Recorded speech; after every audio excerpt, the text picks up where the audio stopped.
The Golden State Warriors remain the favorites to land veteran center Al Horford. According to ESPN's Anthony Slater, Horford is the presumed starting center of the Warriors next season. Horford would slide in as the presumed starting center, lessening the regular season load on Draymond Green, which is a priority, Slater wrote. Horford's ability to pass and defend fits well into the Warriors' system. His ability to shoot from the center spot is something they've been sorely lacking. Last season, Horford averaged 9.0 points, 6.2 rebounds, and 2.1 assists, while making nearly 2 three-pointers per game on 36.3% shooting from beyond the arc. During the Boston Celtics championship run in the previous season, Horford averaged 8.6 points, while shooting 41.9% from the three-point range. Stephen Curry and Jimmy Butler's scoring gravity will give plenty of open shots for Horford. Risky play? However, Horford's potential signing also comes with a risk.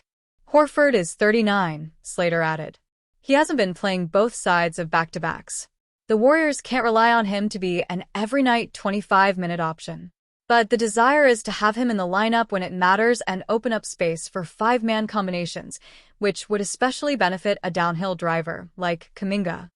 The Warriors have 15 back-to-back games this season, tied for second most in the NBA with the Toronto Raptors, Portland Trail Blazers, New Orleans Pelicans, Miami Heat, and the Utah Jazz. Adding Horford to the Warriors' starting unit will make them one of the oldest teams in the NBA, with 4 starters in their mid to late 30s. Horford would have been signed by the Warriors if not for the long-drawn contract stalemate with their restricted free agent Jonathan Kuminga. Those around the league continue to ticket Horford to the Warriors when the free agency dust ultimately settles, Slater continued. The Kuminga situation continues to hold up business for them, keeping Horford in a holding pattern. Looking for front-court shooting. The Warriors have been looking for a stretch center even before losing Kevin Looney to the New Orleans Pelicans in free agency. Golden State General Manager Mike Dunleavy Jr. made that clear during a recent interview. I think we learned a lot about the team this past year, especially since we've added Jimmy Butler. Dunleavy told ESPN's Katie George during halftime of the Warriors' NBA Summer League opener in Las Vegas in July. We feel like we have a group going forward that's going to be pretty good. What do we need to add? I think from that standpoint, we want to look to the front court to add some shooting, in the back court some defense. Offensively, guys that can shoot, pass, and dribble. There's tons of needs, but I think we've zeroed in on some areas that we can address. As the summer unfolds, we'll continue to try and do that. Horford has been playing that stretch role for the Celtics for the past 4 seasons. Last season, coach Steve Kerr leaned on then-rookie Quinton Post in the role. With Looney gone, the Warriors need a veteran big man to mentor Post while also helping them in their win-now window and easing the burden of Green. Warriors, Kuminga resumes talks. The Warriors and Kuminga have re-engaged discussions, but the gap between the two camps has remained the same. Well, there's been renewed conversations between the two sides, Slater said on ESPN's NBA Today on August 15th.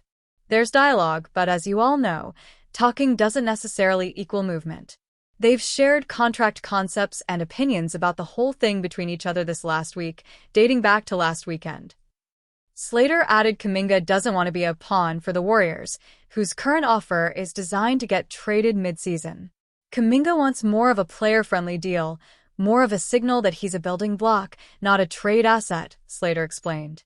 The 22-year-old forward does not want to sign the Warriors' standing offer of 2 years, $45 million with a team option and a stipulation to relinquish the inherent no-trade clause.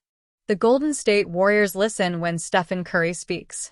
The 4-time champion has been the foundation of the franchise for more than a decade, shaping its identity both on and off the court. Curry is once again asserting his position, according to NBA insider Brandon "Scoop V" Robinson. Robinson has been informed by sources that the Warriors superstar has been contacting Gary Payton II directly to request a 2-year contract from the front office. Payton II is a significant addition to Golden State's roster, representing the hard work, energy, and defensive intensity that fueled the Warriors' 2022 championship run. For Curry, his return represents a chance to restore an element that the team has sorely missed: Payton II's impact. After fighting for a roster spot for years, Payton II, who is 31 years old, has earned a unique role in the league. The Warriors' locker room has a strong connection to his career path, which started with short-term contracts and ended with significant time in the G League. His perseverance and ability to guard multiple positions helped him become a fan favorite and one of the league's top perimeter stoppers when he finally made it to Golden State. The influence of Payton, too, goes beyond defense. His ability to cut instinctively, finish transitions, and work well with Curry in the half-court made the Warriors' offense harder to predict. Golden State's ability to create turnovers and quickly turn them into fast-break chances enabled them to change momentum. The defensive rating of the Warriors improves significantly when Payton is on the floor, as demonstrated by the statistics, according to State Muse. Despite slowing down last season because of injuries, particularly a persistent core issue, his presence still made a difference in the games. Curry has consistently praised Payton's energy as a difference maker, an intangible spark that is not always visible in a box score. Star power backing. Payton's return is something Curry and others are calling for. Draymond Green's blessing has already made the push stronger. The front office notices when two of the Warriors' most influential leaders come together on personnel matters. With the endorsements from Curry and Green, it's hard to ignore Payton's return due to Golden State's expected roster tweaking to stay competitive in a loaded Western Conference. A complicated offseason. The Warriors didn't have any significant events during their offseason. The silence significantly impacts Jonathan Kuminga's future.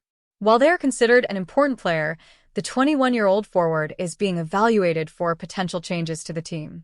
To resolve the Kuminga situation, it is necessary to put the other steps on hold. The effects have a ripple effect. Al Horford, a veteran big man, has been reported to have verbally committed to joining the Golden State Warriors. Still, his arrival will depend on the team's roster maneuvering, including the outcome of the Kuminga talks. Curry's push for Payton, too, creates a sense of urgency against this backdrop. Re-signing him is not only a basketball decision, but also a cultural one.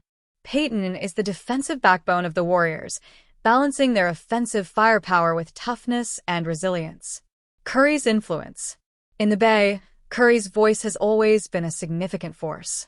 His seal of approval has frequently topped the scales, from Kevin Durant's arrival to key role-player signings. This situation is not unique. History suggests that the Warriors will do their utmost to get Payton back if Curry wants it. The quiet summer of Golden State could soon be erupting with movement as Green reiterates his sentiments. Horford is waiting in the wings, and Kuminga's future is in doubt. Steph Curry's message is clear, and one thing is sure for now. Gary Payton II's return to the Bay is his desire. The Warriors usually respond when Curry speaks. The Golden State Warriors face a lot of uncertainty entering the 2025-26 season, specifically due to the contract situation of Jonathan Kuminga and the lack of a quality center and a bench. As of August 19th, the Warriors had only 9 players with guaranteed roster spots due to a highly inactive offseason. Could the Bay Area franchise flip its fortunes with a blockbuster trade? Sports Illustrated's Dave Holcomb floated a Warriors trade pitch that would see the team land former MVP Joel Embiid in exchange for Kuminga and some draft assets. Warriors would receive Joel Embiid. Sixers would receive Jonathan Kuminga, sign and trade. Tracy Jackson-Davis, Buddy Hield, 2028 first-round pick and 2030 first-round pick, unprotected. The idea behind the trade stems from a report from NBA insider Brett Siegel that suggests Embiid may not be ready for training camp due to a setback in his recovery from a knee injury, and that the 76ers regret giving him a contract extension last year. How the trade helps both teams. As such, the 76ers may be incentivized to move on from Embiid and start anew with Kuminga, a player with high upside, and 2 unprotected first-round draft picks. Embiid goes through injury issues every season, wrote Holcomb. He played in 19 games during 2024-25 and just 39 contests the season prior. He has never dressed for more than 68 games in a single regular season during his career.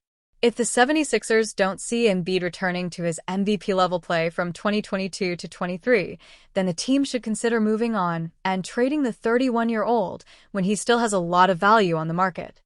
The Warriors, meanwhile, may be willing to take the risks associated with Embiid, given their aging roster's limited timeline to pursue an NBA championship.